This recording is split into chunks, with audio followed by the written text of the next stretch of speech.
इस समय हम ऐसी शख्सियत से आपको मिला रहे हैं जो एक डॉक्टर हैं और गोल्ड मेडलिस्ट हैं, और इनका नाम है प्रिंस रैना। और इन दिनों ये जम्मू रियासी लोकसभा क्षेत्र से आज़ाद उम्मीदवार के तौर पर अपनी किस्मत आजमा रहे हैं।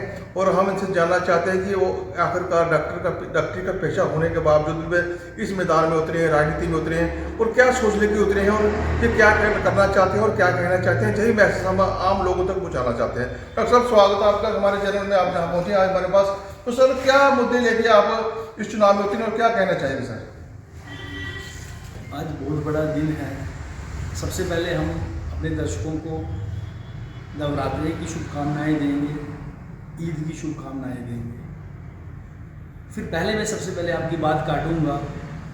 आपने कहा किस्मत आजमा रहे हैं। ये कोई लॉटरी है, ये कोई जुआ है जहां हम किस्मत आजमाएंगे? अगर आज मेरे जैसा व्यक्ति इस मैदान में आया है, किस्मत आजमाने नहीं आया है, वो अपना फ़र्ज़ निभाने आया है।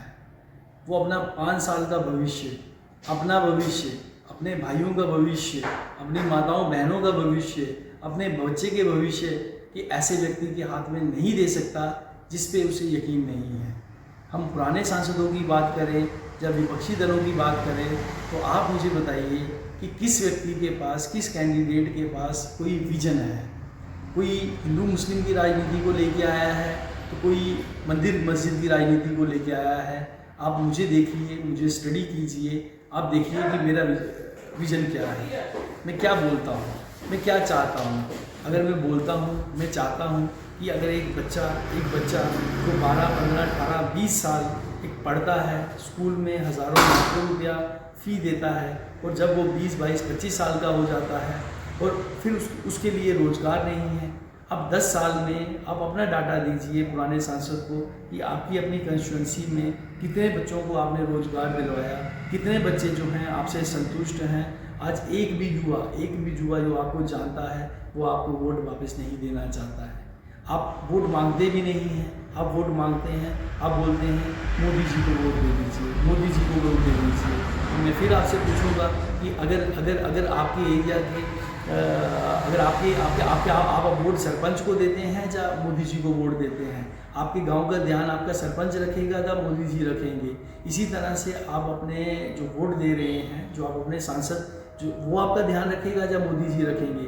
अगर आपका सांसद अच्छा नहीं है, वो योग्य नहीं है, वो आपकी बातों को नहीं समझता है, आपकी परेशानियों को नहीं समझता है, तो अपना वोट बर्बाद मत कीजिए। आप सोच समझ के लिए। मैं दूसरी बात करता हूँ, वृद्धों की बात करता हूँ। जो एक व्यक्ति कुछ प्राइवेट काम कर रहा है, दुकान कर रहा है, रेडी लगा रहा है, बीमार हो गया है, बूढ़ा हो गया है, क्या सरकार के पास उसके लिए कोई सुविधा है? क्या सरकार उसके लिए कोई भी बुढ़ापे की किसी तरह की कोई एक फैसिलिटी या कोई एक पेंशन देती है? 1000 रुपया कुछ लोगों को मिलता है। क्या 1000 रुपये में हम आज के ज़माने में एक दिन भी निकाल सकते हैं? जहाँ पर 200-250 रुपया सिर्फ एक सरसों का तेल तक दिया जा रहा है, जहाँ दाल 150-200 रुपये दी जा रही है। जब हमें पता है कि एक गांव, एक परिवार गरीब है, जिसे हम कहते हैं कि ये लाभार्थी है, हम उसे आटा दे रहे हैं, चावल दे रहे हैं, लेकिन आप मुझे बताइए कि जब आपको पता है कि आप उसे आटा दे रहे हैं, चावल दे रहे हैं, सिलेंडर दे रहे हैं, तो क्या उस परिवार के एक बच्चे को रोज़गार देना आपका फ़र्ज़ नहीं है? आप क्यों उसकी बार बार फ़ोटो खींच के दिखाना चाहते हैं कि हमने उसे आटा और चावल दिया? आप उस बच्चे को रोज़गार दे दीजिए, वो भी आटा और चावल खरीद लेगा। ये चीज़ें समझने की ज़रूरत है। ये मुद्दे हैं एक्चुअली जो हम लोग फेस कर रहे हैं, जो ज़रूरी है। सर, डॉक्टर साहब ने बड़े विस्तारपूर्वक बताया कि क्या मुद्दे क्या हैं, इन मुद्दों को लेकर चुनाव में उतरे हैं। आज का युवा वर्ग हताश है, परेशान है, बुजुर्ग लोग हैं, उनको ओल्ड एज पेंशन नहीं मिल पा रही, और आज सबसे बड़ी समस्या है कि युवा वर्ग के जो लोग हैं ये नशा की ओर जा रहे हैं। कई परिवारों के अपने चिराग खोने पड़ रहे हैं, बहुत सारी परेशानियां हैं। और डॉक्टर साहब का कहना है कि मैं चुनाव में इसलिए उतरा हूं कि इन लोगों की समस्याओं का समाधान किया जाए। जो पुराने लोग थे, जो सांसद थे, उन्होंने क्या बेहतरी की और मैं क्या करना चाह रहा हूँ। डॉक्टर साहब, एक और बात है कि जो युवा वर्ग है वो बड़ा हताश परेशान है। सरकार की ओर से योजना तो बनाई गई है, लेकिन उस पर इम्प्लीमेंट नहीं हो रहा, काम नहीं हो रहा, तो उसमें क्या आप कैसे करना चाहेंगे, क्या कहना चाहेंगे? देखिए, सबसे पहले बात करेंगे, मैं मोदी जी से प्रार्थना भी करता हूँ और रिक्वेस्ट करता हूँ कि जम्मू कश्मीर में 400 के करीब जो है शराब की दुकानें हैं। मैं उनसे अपील करता हूँ कि गुजरात में भी 2-2.5 हज़ार शराब की दुकानें खोली जाएं ताकि गुजरात भी जम्मू की तरह तरक्की करे। क्योंकि जब भी मैं किसी भाजपा के व्यक्ति से पूछता हूँ कि ये शराब की दुकानें यहाँ हैं तो वो बोलते हैं कि इससे यहाँ की इकॉनमी बूस्ट होगी। तो मैं चाहता हूँ कि पूरे देश की इकॉनमी बूस्ट हो और सबसे ज़्यादा इकॉनमी गुजरात की बूस्ट हो और गुजरात में गली गली मोहल्ले में शराब की दुकान खोले जाए ताकि उन्हें भी पता चले कि इस शराब से इकॉनमी कैसे बूस्ट होती है और कैसे युवा जो है नशे में पढ़कर उस समाज को ख़त्म करता है। तो ये समझने की ज़रूरत है कि कौन हमारा सगा है कौन नहीं, कौन हमारा अपना है कौन नहीं, इस चीज़ को समझने की ज़रूरत है। हमारे सांसद जो हैं ये रबर स्टैम्प सांसद हैं, ये पार्टी के एक वर्कर या कार्यकर्ता बोल सकते हैं इनको, ये एक एजेंट्स हैं। ये जिस जो भी एजेंडा दिल्ली से आएगा उसे एग्जीक्यूट करेंगे।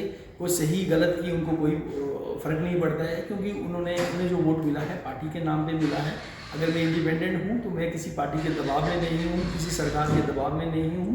मुझे जो अच्छी पॉलिसी लगेगी मैं दिल्ली से यहाँ लाऊंगा, जो पॉलिसी नहीं लगेगी मैं दिल्ली में वापस भेजूँगा। डॉक्टर साहब, आप चुनाव के मैदान में हैं और आपका चुनाव चिन्ह क्या है? हमारे जो दर्शक हैं तो आप अपना चुनाव चिन्ह भी बताएं और लोगों से संपर्क करें हमारे माध्यम के जरिए कि क्या आपका चुनाव चिन्ह है और क्या आप अपील करेंगे मतदाताओं से। मैं इलेक्शन कमीशन को धन्यवाद करता हूं कि जो मैंने मांगा वो चुनाव चिन्ह मुझे मिला। मेरा चुनाव चिन्ह है, प्रकाश का प्रतीक है, टॉर्च है। तो टॉर्च ये बताती है कि जब अंधेरा होता है तो कोई रोशनी का जो साधन हमारे बीच में आता है वो एक टॉर्च की तरह आती है। तो मैं भी इस अंधेरे में प्रकाश की तरह आया हूँ।